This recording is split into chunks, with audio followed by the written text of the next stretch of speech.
Ben, on a.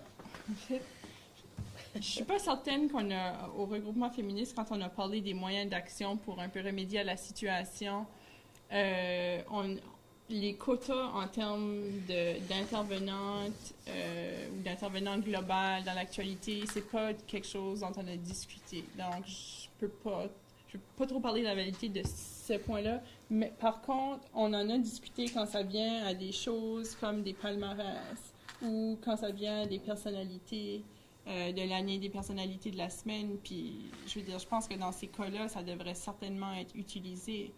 Quand on regarde au niveau plus global, puis je ne l'ai pas mentionné tout à l'heure dans mon introduction, mais c'est ça, le regroupement féministe avait réalisé une analyse de la représentation des femmes dans la couverture provinciale de l'actualité, de la presse écrite, que c'est vraiment spécifique, là, en 2010. On avait analysé un mois de couverture médiatique de l'Acadie Nouvelle et du Cahier provincial de l'Étoile. Puis on avait trouvé dans ce temps-là qu'il y avait à peu près 25% des intervenants qui étaient des femmes dans les reportages d'actualité. Ça veut dire 75% étaient des hommes. Et puis ce qu'on avait trouvé aussi, en fait, je vais reprendre un peu, c'est que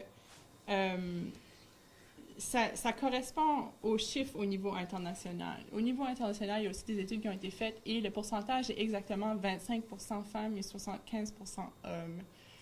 J'aurais espéré qu'en Acadie, on aurait été comme un peu mieux là, que la moyenne internationale, mais en même temps, c'était sur un mois. Peut-être que ça varierait un peu, là, mais je ne crois pas que ça varierait beaucoup sur d'autres périodes. Bref. On savait que les femmes allaient être sous-représentées parce qu'on sait très bien, je veux dire, on le voit, et puis on sait très bien les sujets principaux dont on traite en actualité, que ce soit la politique ou l'économie, etc. C'est des domaines qui sont dominés en termes de proportion de participation par les hommes. Fait que c'est sûr, quand on parle de politique, ben la majorité des ministres sont des hommes. Donc, quand on veut une entrevue avec un ministre, et Pascal l'a très bien dit, c'est ça, c'est que ça va être le ministre. Et puis, oui, effectivement, on veut le ministre. On ne veut pas avoir une autre porte-parole qui ne serait pas le ministre. On s'attendait qu'il y ait une sous-représentation des femmes dans plusieurs domaines. Mais ce qu'on s'attendait peut-être moins, c'est qu'il y ait une sous-représentation des femmes, même dans les domaines où les femmes sont majoritaires dans la société. Par exemple, l'éducation, la santé, les arts et la culture, le développement communautaire. Dans tous ces domaines-là, où les femmes sont plus que 60% de la population active dans ces secteurs, elles sont quand même seulement représentées dans ce corpus-là là, à peu près une trentaine, 30%. Okay? Puis, je veux dire, il y a des choses qui peuvent expliquer ça des fois, comme peut-être qu'il y a des porte-paroles masculins, même des fois quand les femmes sont très représentées dans des secteurs, comme en éducation. On voit que c'est un secteur, des fois, il y a beaucoup d'hommes qui sont à l'avant, même c'est un secteur où c'est majoritairement des femmes qui travaillent.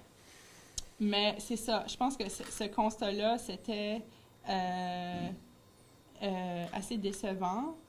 Et puis, on se disait, qu'est-ce qu'on peut faire pour changer ça? D'une part, est-ce que les médias devraient faire un effort supplémentaire pour interviewer des femmes comme intervenantes, et particulièrement dans les domaines où elles sont vraiment majoritaires dans la société, okay, comme santé, éducation, est-ce qu'il devrait y avoir un effort supplémentaire de fait? Ça, c'est des questions et c'est des choses qu'on avait proposées à ce moment-là. Est-ce que je peux faire intervenir, peut-être, Pascal? Oui, absolument. Vous savez, les médias, dans un monde idéal, doivent être un reflet de la société, informer les gens, puis les aider à comprendre qu'est-ce qui se passe dans la société. Puis ce que je veux dire, c'est que si la société ne donne pas beaucoup de place aux femmes, comme on pourrait argumenter que c'est le cas, les médias vont pas... tu sais, comme mettons, il n'y a pas 50% de dirigeants qui sont femmes, donc ce serait bizarre d'avoir un quota de 50%. Je ne sais pas si vous comprenez ce que je veux dire. Oui. C'est qu'on peut difficilement dire on va mettre plus de femmes à l'avant si dans la société, les femmes ne sont pas... il n'y a pas beaucoup de dirigeantes, il n'y a pas beaucoup de femmes qui sont porte-parole. C'est pour ça que, à la base, le quota, ça... je Ça, c'est difficilement réalisable. Oui, parce que, vous savez, la journée d'un journaliste, ça ressemble à peu près à ça. On arrive au bureau, 8, 7, 8, 9 heures. On trouve des sujets. Des fois 9h30. Oui, des fois 6 heures. Mettons le rythme quotidien, là, c'est qu'on arrive au bureau, on doit lire les journaux, faire une revue de l'actualité, regarder les différentes listes de ce qui se passe, essayer de trouver des sujets. Dans le cas de la télévision, les contraintes, c'est que le téléjournal il est à 6 heures, à 18 heures. Les journalistes doivent produire quelque chose maintenant avec l'édition du midi à Radio-Canada. C'est une émission qui est à midi, donc une mise au point. Donc, ils doivent déjà avoir de l'information à partager. Ils ne peuvent pas arriver et dire « Ah, ben, je suis encore en train de chercher un sujet, puis on va s'asseoir et on va y penser. » C'est non, il faut que tu aies un sujet à midi, il faut que tu le partages, il faut que tu sois sur des médias sociaux. Puis à 18 heures, c'est pas juste une conversation sur qu'est-ce que tu as fait de ta journée. Il faut que tu aies un reportage avec un intervenant. Puis les reportages aujourd'hui, c'est souvent l'histoire d'une personne. Tu sais, par exemple, on va illustrer l'endettement étudiant avec un étudiant. Ben, tu sais, par exemple, Karine Godin va aller rencontrer l'étudiant, va marcher avec lui, parler de son endettement, tout ça. Si la personne disponible, c'est un homme, on ne prend pas le temps de s'arrêter pour se poser la question, c'est est-ce que je peux avoir quelqu'un maintenant? Tu veux commenter? Let's go, on s'assoit, on fait l'entrevue parce que mon reportage doit sortir. En presse écrite, à l'Acadie Nouvelle, notre deadline, c'est à peu près 22 heures. L'hebdomadaire L'Étoile, le deadline, c'est une fois par semaine. Donc... On va parler à vos patrons. Ben, c'est ça. Écoutez, c'est... Je crois que Louise voulait intervenir. Ouais. Ben, sur deux choses. Sur la question des quotas, je pense que c'est... Ça serait bien malhabile de faire ça. Je pense que la vraie question, c'est sur qui cette information-là a-t-elle un impact? Qui va être touché par ce projet de loi? Qui va être touché par cet événement-là? Comment ça va affecter la vie des gens? Et là, c'est à ce moment-là qu'on commence à réfléchir et ça n'affecte pas les hommes et les femmes de la même façon tout le temps. Sur la réforme de l'assurance-emploi, par exemple, on a beaucoup parlé des travailleurs saisonniers. Puis quand on a parlé des travailleurs saisonniers, on a parlé des gens qui travaillent en forêt, puis des gens qui travaillent dans la pêche, puis des choses comme ça. On n'a pas parlé de toutes les assistantes enseignantes dans les écoles, hein, qui n'ont pas des postes permanents, qui sont là 8 ou 9 mois par année, qui sont payés à petit salaire puis qui vont se retrouver tous les étés sans assurance-emploi. On ne s'est pas posé la question, est-ce que ça a un effet différent sur les hommes que sur les femmes? Donc, tu parles du choix du sujet. Déjà là, ou dans une deuxième phase, ça n'a pas besoin d'être le premier jour, mais après, on peut se poser la question. C'est sur la question des quotas, je pense qu'on ne peut pas dire qu'il faudrait qu'il y aurait 50 d'hommes, 50 de femmes, ce serait probablement ridicule. Mais est-ce que ça a un impact? La deuxième chose que je vais dire, c'est sur les contraintes du métier. Ça, là, je vous ai raconté des histoires tantôt, bien, les journalistes actifs disaient la même chose. Parce qu'aujourd'hui, c'est vrai qu'il y a une façon différente de faire l'information, mais je peux vous dire que quand on allait tourner un reportage à Bathurst ou à Caraquet, en film, puis il fallait s'en revenir à Moncton, puis faire développer le film, puis attendre que le film soit développé, puis après ça, le monter, là. Il y en avait des contraintes aussi. Ça fait, si on ne l'avait pas interviewé, la femme, au début, là, on ne l'avait pas pour le téléjournal non plus. Je minimise pas les contraintes. Je veux juste dire qu'il y en a toujours. Fait que c'est pas là, je pense, qu'il faut trouver. C'est se poser la question, est-ce qu'on veut vraiment refléter l'ensemble de la réalité des hommes et des femmes, puis des impacts qui peuvent être différents, des fois semblables, des fois différents? Quand j'étais à l'image des femmes, ça, on parle de 80-84, j'étais allée à Radio-Canada, à la Maison Mère, là, à Montréal, au centre de documentation, puis j'étais allée voir le fichier, parce que c'était des fichiers, hein, on n'était pas... Hein, le fichier pour savoir quel nom il y avait dans ce fichier-là. Là, il y avait, mettons, politicologue, puis il y avait psychologue, puis il y avait économiste, puis sociologue. Puis là, il y avait des noms, mais c'était juste des hommes. Pour trouver les femmes, il fallait que j'aille voir dans le fichier « femmes ». Alors, parmi les économistes, il n'y en avait pas de femmes, mais dans le fichier « femmes », il y en avait des économistes. Ben, c'est pour vous dire comment est-ce qu'on percevait ces choses-là. Fait que, on est rendu un peu plus loin que ça. C'est le principe on appelle ça des postes ciblés femmes. Il va y avoir des politiques d'embauche pour favoriser l'embauche de femmes à certains postes.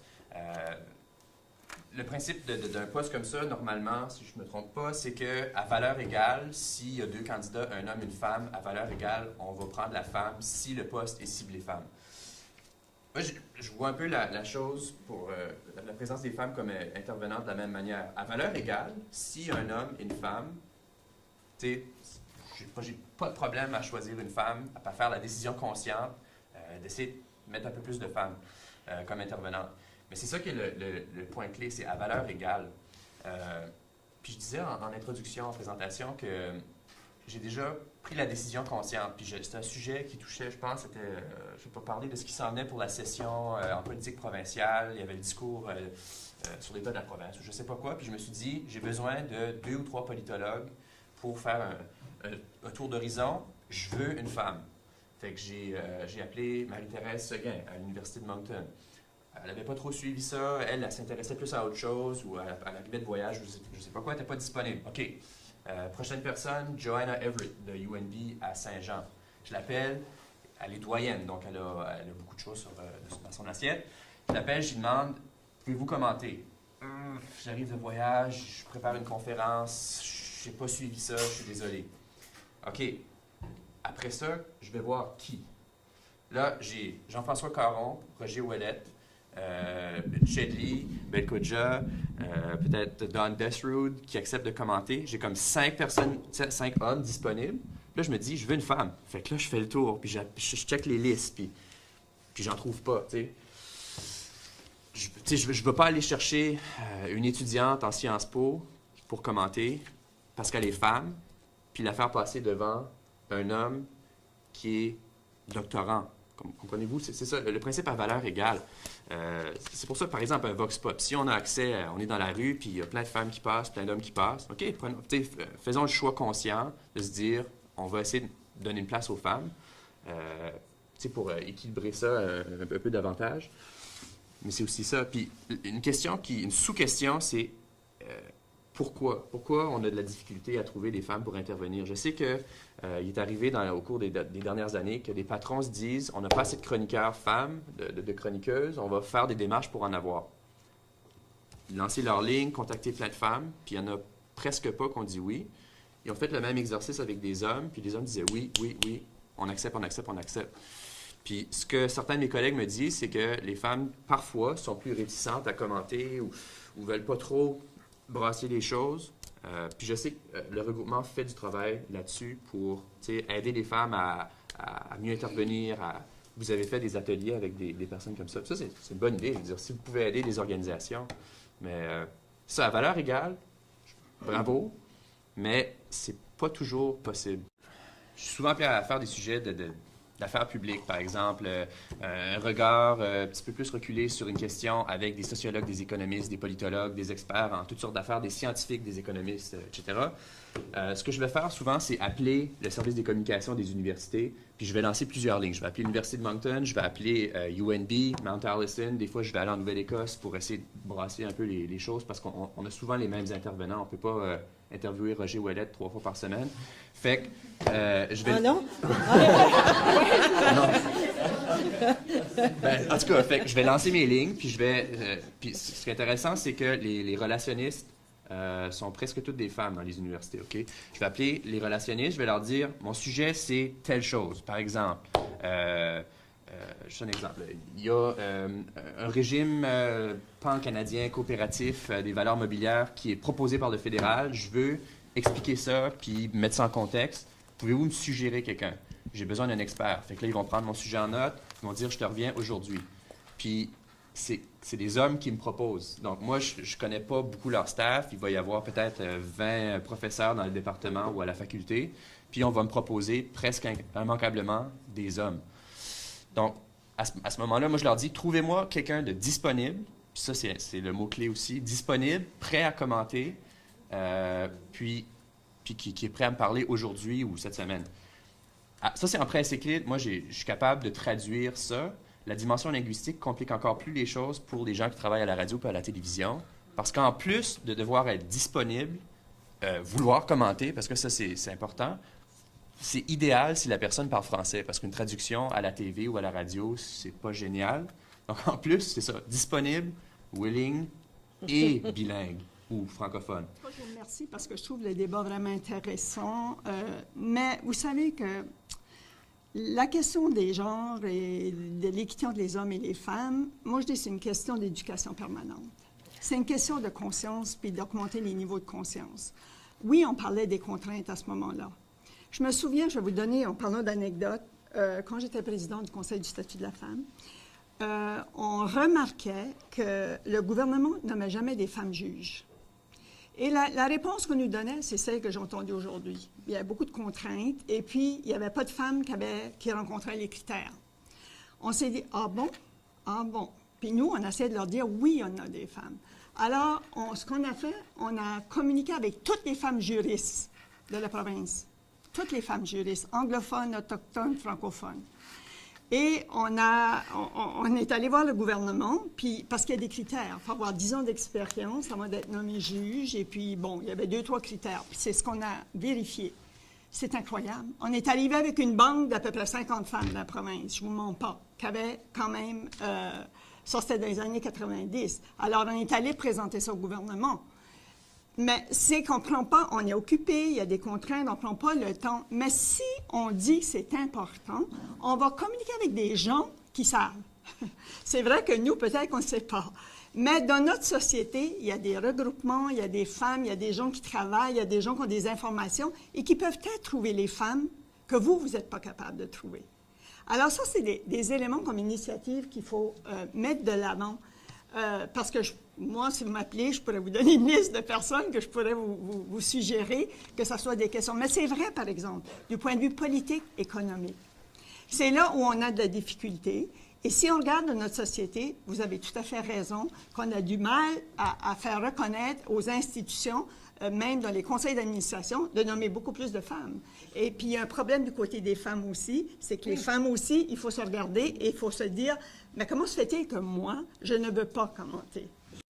Je sais qu'Annie voulait intervenir sur la question de Jeanne d'Arc, je crois. Donc, Annie. Pascal, je disais tantôt le manque de ressources au niveau justement des femmes. Je pense que tantôt, Mme Imbeau disait crédibilité. Je crois sincèrement que ce mot-là est le problème, parce que je suis en affaires depuis 20 ans, justement, en communication graphique. C'est un monde d'hommes, mais de plus en plus, oui, il y a beaucoup de femmes qui deviennent graphistes et qui deviennent propriétaires de leurs entreprises dans ce domaine-là. Je suis propriétaire depuis 9 ans. Je dirais la plupart, 95% de nos clients sont des hommes, mais les présidents sont des hommes, mais quand on fait affaire avec la compagnie même, je dirais que autant de pourcentage, c'est des femmes qu'on fait affaire avec. Donc, nos clients, les gens qu'on travaille avec sont des femmes, mais nos clients ou les présidents de ces entreprises-là sont des hommes. Pour en venir à ta question, justement, quand on doit... Moi, exemple, on doit aller au Seafood Show à Boston. C'est un monde d'hommes. Moi, j'arrive là, ici, là, la petite madame, puis je suis comme, regarde, je peux t'aider à développer des outils promotionnels, je suis capable. Oui. C'est un peu la chose qui se passe, c'est un manque de confiance au niveau des femmes, parce que oui, on est autant capable que les hommes de créer des choses ou autres, mais c'est la crédibilité. Alors, pour la femme, comme même moi, même de parler tout de suite, c'est comme, ouf, je suis un petit peu gênée, mais c'est juste que, est-ce qu'on va nous prendre au sérieux autant qu'un homme en affaires ou autre sur ce qu'on a à dire? Alors, c'est peut-être pour ça que, justement, les femmes n'hésitent pas d'élever la voix ou de dire ce qu'elles pensent, puis qu'elles veuillent passer des entrevues. Parce que, justement, c'est un monde d'hommes, elles vont s'en sentir jugées et elles vont se sentir même écoutées à cause, justement, de ce manque de crédibilité-là et le manque de confiance qui suit par la suite.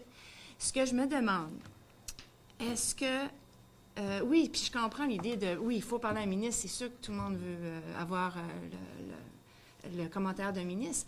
Mais ce que je me demande, c'est... comment je pourrais dire ça? Est-ce que les médias ont le contrôle de ce que la population pense, ou est-ce que c'est la population qui dirige ce que les médias vont dire? Parce que je comprends, vous devez écrire pour ce qui doit être dit doit faire réagir la population, OK? Mais ce que je me demande, est-ce que vous avez le pouvoir de changer un peu les choses, justement de mettre plus la femme en évidence, de parler un peu plus des sujets comme Mme Imbeau parlait tantôt? Est-ce que vous avez ce pouvoir-là de faire... comment je dirais ça? je ne sais pas si tu comprends ce que je veux dire. Est-ce que vous avez le pouvoir d'influencer les gens ou est-ce que c'est plutôt les gens que vous devez être au chevet d'eux dans ce que vous dites?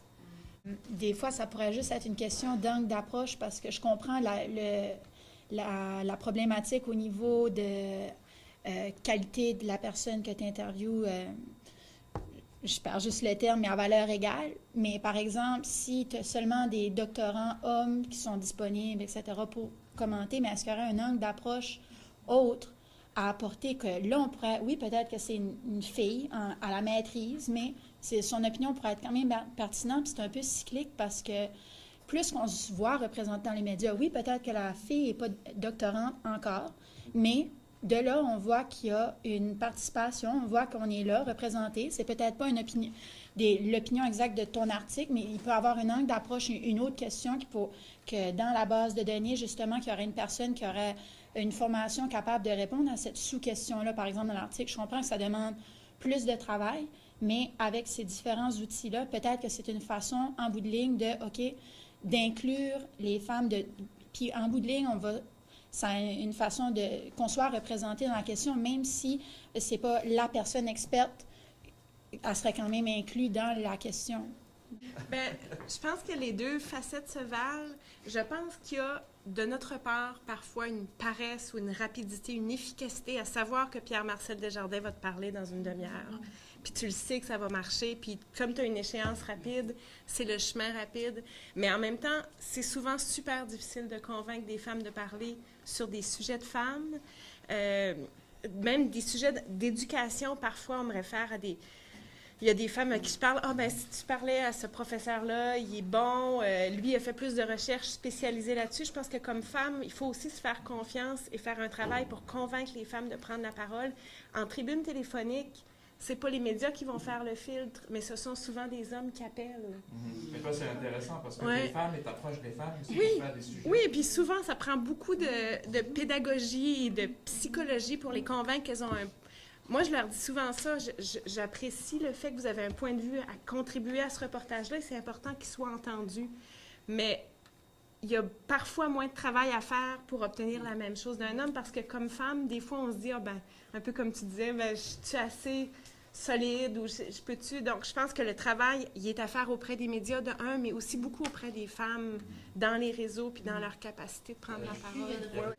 Moi, justement, c'est un petit peu le point de ce que tu disais tantôt, Pascal, de chercher quelqu'un chez des gens comme moi qui trouvent des intervenants. Même nous, on a de la difficulté de ce côté-là.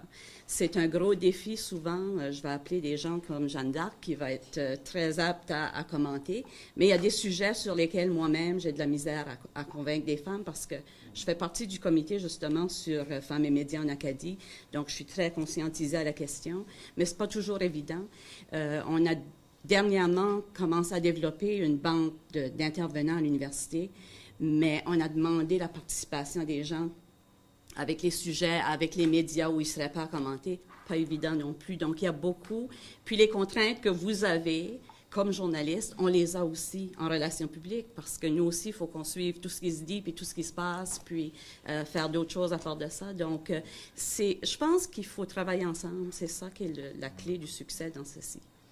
Ce que je dirais là-dessus, vous savez que ça fait des décennies, sinon des siècles, que les femmes ont intégré le message que leur parole n'est pas importante. Alors, vous comprenez, puis ces messages-là, je pourrais vous donner des indices dans la société où ces messages-là sont encore très, très forts. Alors, quand on demande aux femmes de prendre la parole, lorsqu'elles ont intégré que leur parole n'est pas importante, vous savez qu'il y a tout un débat qui se passe à l'intérieur de ces femmes-là. Oui, il faut travailler, puis je pense qu'il faut valoriser la parole des femmes. Comment on commence? Vous savez, c'est systémique, hein? Qui commence? Les femmes commencent à changer elles-mêmes ou les médias ou à l'extérieur? C'est une question d'éducation. Commence à valoriser la parole des femmes. Qui va le faire? Les deux en même temps? Puis, donc, c'est ça, là. C'est vraiment une question, je crois, qui est très, très importante, puis qui est complexe, comme on l'a mentionné tout à l'heure. Mais il faut comprendre les enjeux et la problématique pour pouvoir trouver des solutions, à mon avis. Merci. Non, mais il y a un dicton qui dit on ne peut pas bien faire ce qu'on ne fait jamais. Hein? Alors, pour arriver à prendre la parole puis la prendre correctement, il faut commencer quelque part. Puis ça, il faut donc donner l'occasion, puis il ne faut pas mettre la barre si haut. Là, je vous ai entendu parler des doctorats. J'ai beaucoup de respect pour les gens qui ont des doctorats. Mais on n'a pas eu un seul premier ministre dans l'histoire de la province, ni probablement un seul député qui avait un doctorat, là. C'est des monsieur, madame, tout le monde qui se sont fait élire puis qui sont devenus les porte-parole d'un gouvernement, d'un ministère, etc. Ça se fait par du monde assez ordinaire, merci. Hein? Alors, on peut le faire nous aussi, mais il faut se convaincre de ça. C'est-à-dire, il faut se dire, mon opinion, une fois que je me suis renseignée, vaut bien celle de mon voisin. Je peux en débattre après, je peux avoir tort ou raison, mais mettons pas la barre assez haut. On cherche des experts extraordinaires, là. Permettez-moi de mettre un petit bémol là-dessus. On a abordé comme un peu les deux premiers thèmes sans le vouloir, là, soit les intervenantes, les femmes comme intervenantes dans les médias et les enjeux des femmes dans les médias.